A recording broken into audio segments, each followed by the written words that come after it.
राम राम देवियों और सज्जनों,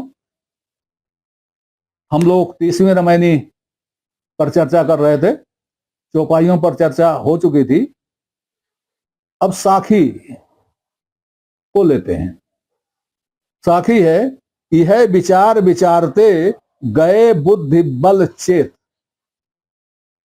दुई मिल एक हो रहा काहि लगाओ हेत। कबीर कहते हैं इसी विचार का विचारण करते हुए गए बुद्धि बल चेत, तीनों चले गए। बुद्धि भी चली गई, बल भी चला गया और चेत भी चला गया।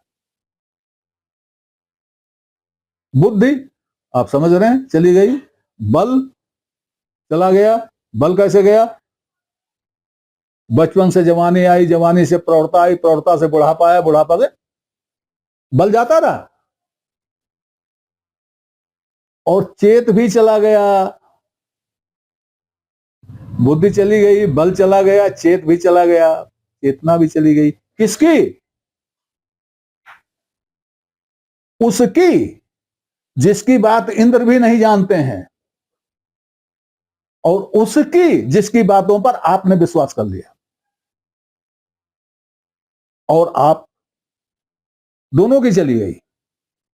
उसकी जिसकी बात इंद्र भी नहीं जानता और आपने उस पर विश्वास कर लिया, वो भी चला गया और आप भी चले गए। न वो कुछ कर पाया, न आप कुछ कर पाए। इस तरह के जितने जोगी हुए हैं, इस तरह के जितने जो है लोग हुए हैं, क्या कर पाए? कुछ कर पाए? कौन कौन क्या कर पाया? आपको मालूम है? चले गए उनके साथ उनकी कहानी चली गई।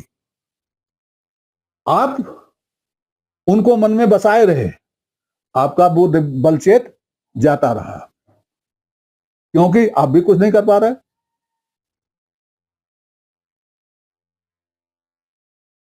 ऐसा होता है,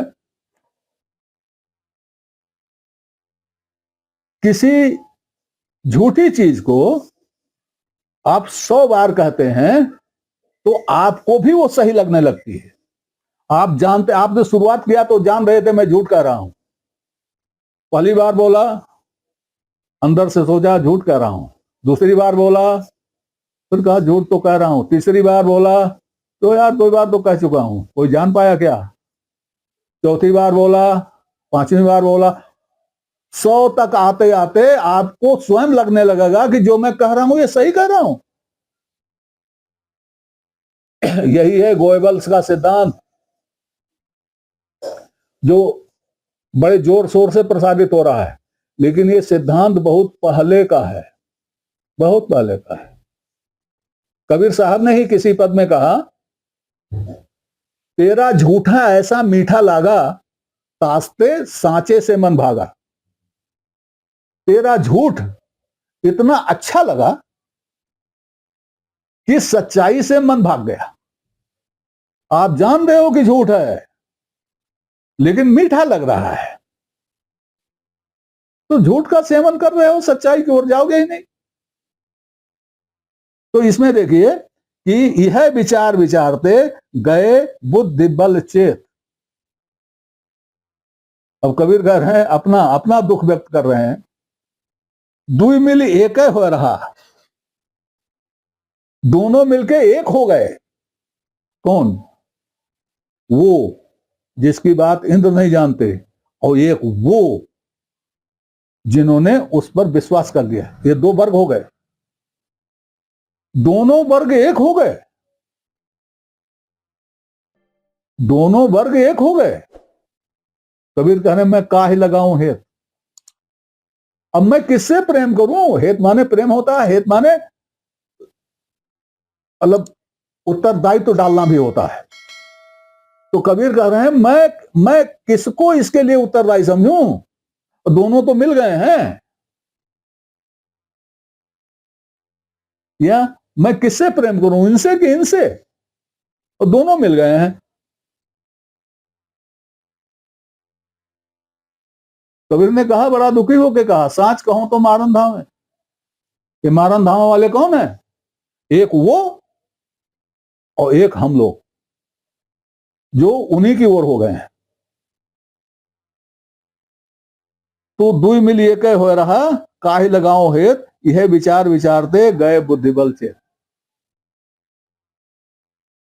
इसमें जितनी चीजें लिखी गई हैं, कही गई हैं, वो सब आप अपने सामने देख रहे हैं। हमने अपनी इस उम्र में दर्जनों भगवानों को देखा है, दर्जनों भगवानों को सुना है और दर्जनों भगवानों को पढ़ा है। एक चीज यहां और ध्यान दिलाना चाहूंगा, बड़ा फैलाया गया है। ये जो रामायणी है, ये समाज में फैली हुई है। याद दिला दूं किसके बारे में फैली हुई है? अवघड़ों के बारे में, अवघड़ों के बारे में। अवघड़ अवघड़ एक तरह के संत होते हैं,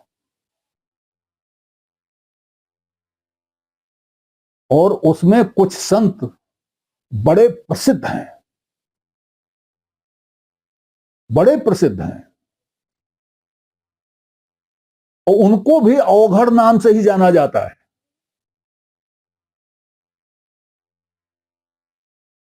और उन्हीं के बारे में ये कहा जाता है, लपसी लौंग गनय अक्सारा, जस नरक तस चंदन, जैसे बिष्टा वैसे भोजन। सब खा पी लेते हैं, जहां चाहते हैं वहां रुक जाते हैं, जो चाहता है वो करते हैं, किसी चीज का, किसी सामाजिक नियम वगैरह का उन्हें कोई चिंता नहीं रहती। अवघड़, मैंने पहले किसी अंक में इनके बारे में कहा है, इनको इतना बदनाम कर दिया गया, इन संतों को इतना बदनाम कर दिया कि मतलब जैसे ही किसी के सामने अवघड़ कहो तैसे वो बिदक जाता है। जबकि ये बहुत बड़ी परंपरा है, महान परंपरा है अपने यहां की। अवघड़ जो होता है, जिसको हम अवघड़ समझते हैं, वह एक तो मध्य मार्गी होता है। वो दोनों ध्रुवों में विश्वास नहीं करता, अति में विश्वास नहीं करता, वो मध्य मार्गी होता है। वो मध्य मार्गी संत है, और मध्य मार्ग सबसे अच्छा मार्ग है, सबसे ऊंचा मार्ग है।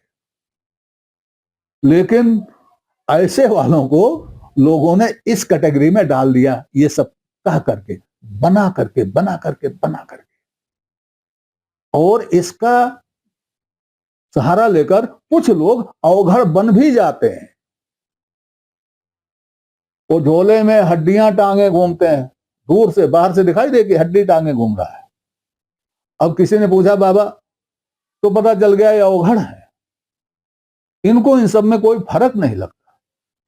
वाह, पहुंच गए बाबा, एक एक सिद्धांत को बदनाम करके रख दिया।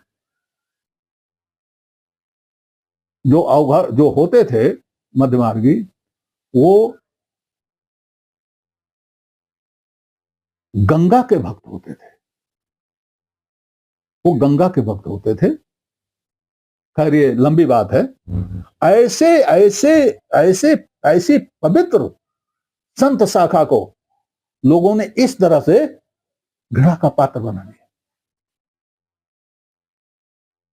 नमस्कार देवियों और सज्जनों, चैनल का नया अंक प्रस्तुत करते हुए मैं इन सभी दर्शकों का आभार व्यक्त करता हूं, जिन्होंने चैनल को सब्सक्राइब किया, लाइक किया, और जिनके प्रोत्साहन से चैनल नई ऊंचाइयां छू रहा है। नए दर्शकों से अनुरोध है कि वो कृपया पूरा अंक देखें, चैनल को सब्सक्राइब करें और अपनी लाइक दें, समय समय पर अपनी जिज्ञासा भी प्रकट करें। इसके लिए हम आपके आभारी रहेंगे। शुभम भूयात। नमस्कार।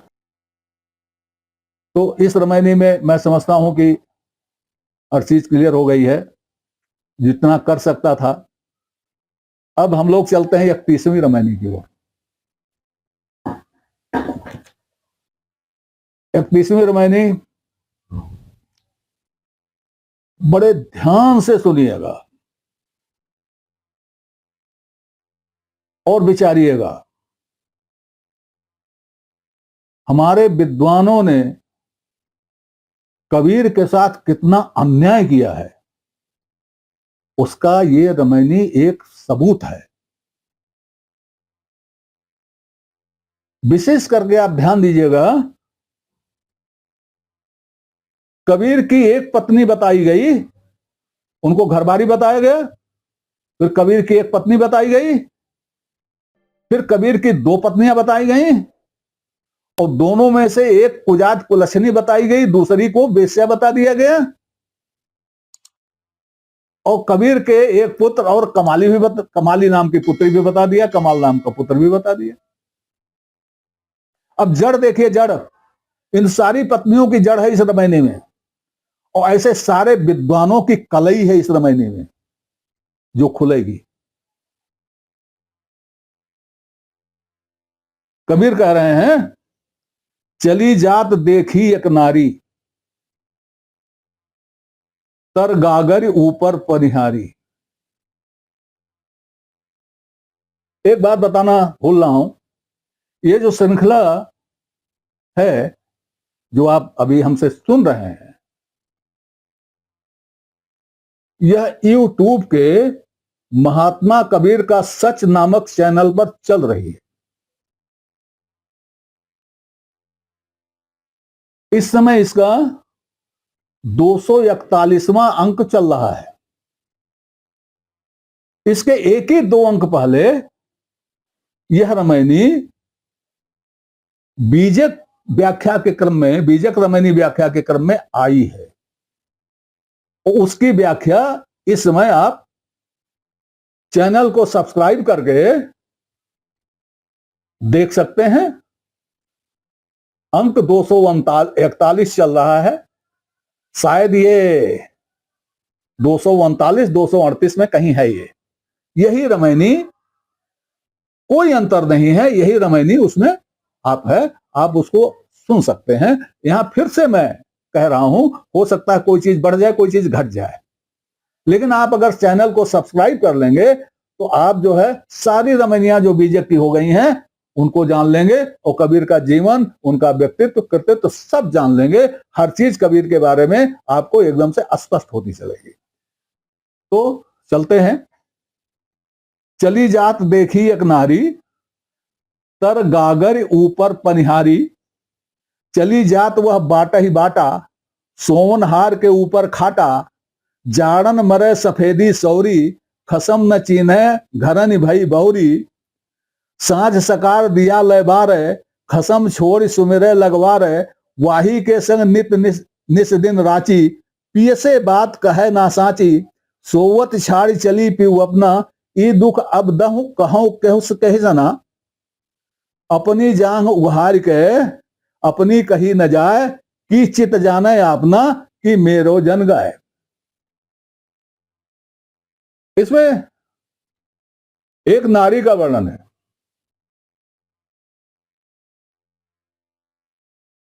जो शायद पानी लेने जा रही है। उसके बारे में बताते बताते अंत में कबीर क्या कहते हैं, वो अपने पिए को छोड़ के चली गई। यहां तक दृष्टि नहीं गई हमारे विद्वानों की। नहीं तो आज कबीर की 3 पत्नियां होती हैं। एक पत्नी है जो उनको छोड़ के चली गई। देखिए साफ साफ कबीर कह रहे हैं, छोड़ के चली गई। होती ना, शुक्र है कि विद्वानों की नजर इस पर नहीं पड़ी, और उस विद्वान की नहीं पड़ी जिसने 2 पत्नियां बताई। उस विद्वान की नजर नहीं पड़ी जिसने कबीर की एक पत्नी को वेश्या बताया।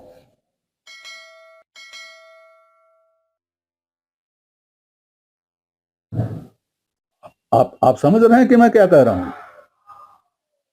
और बीजेक की और रामायणियां उन्होंने पढ़े होते तो कबीर की ना मालूम कितनी पत्नियां बता देते और कोट कर देते। कबीर ने ऐसे कहा। तो ये रामायणी जो हमने पढ़ी उससे आपको यह अंदाजा हो गया कि कबीर एक नारी की बात कर रहे हैं और वह नारी अपने पति को छोड़ के चली गई है और कबीर इस बात से दुखी हैं। कबीर इस बात से दुखी हैं और उसका दुख कबीर कहते हैं कि उनका चित्त जानता है, अपना चित्त जानता है, या उनके मित्र लोग जानते हैं, उनके जन जानते हैं, बाकी कोई नहीं जानता। लेकिन अगर वो विद्वान होते तो वो भी जान गए होते, नहीं जान पाए। अब देखिए नारी क्या है, मैं बता दूं, ये नारी हमारी मनोवृत्ति है, जो अच्छी भी होती है बुरी भी होती है। जब वो अच्छी होती है, जब वो बुरी पैदाइशी तो बुरी ही होती है, वो धनिया होती है, आप सीधे समझिए, वो धनिया होती है, कुजात होती है, कुलखनी होती है, कुरूप होती है। उसको रमजनिया बनाना पड़ता है, सुजात, सुरूप और सुलक्षणी उसको बनाना पड़ता है।